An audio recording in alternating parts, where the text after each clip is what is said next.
You must learn the requisite selling skills because if you don't have an appointment, you don't need a product or product knowledge. Don Conley.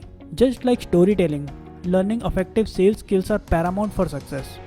Let's take a look at how storytelling can help improve sales skills. Amidst all the sales jazz like low prices, features, and benefits, salespeople and advisors often forget or ignore the importance of politeness, courtesy, good manners, and attitude in the selling process. Many times, deals don't close and accounts aren't opened simply because the client just didn't like them.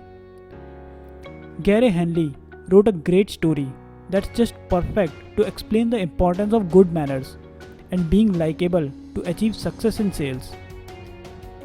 The story is about a new-buy window salesman named Terry from England who was so terrible at selling that he could not even convince his own family to buy from him. It goes like this. Terry's boss decides to send him out on a practical field trip on his first day.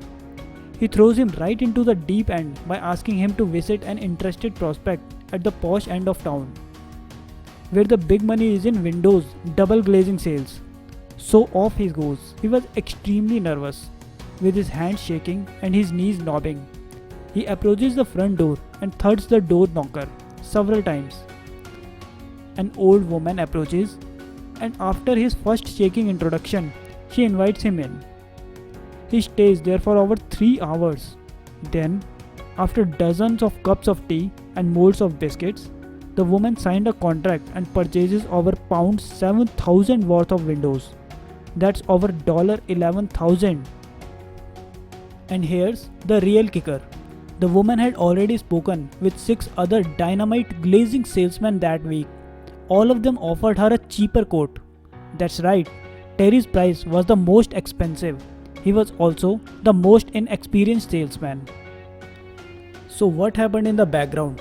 And moreover, how can you replicate these powerful sales techniques to step up a notch on your profit ladder? Here comes the secret. The woman said she liked the young lad more than the others. Surprising, isn't it?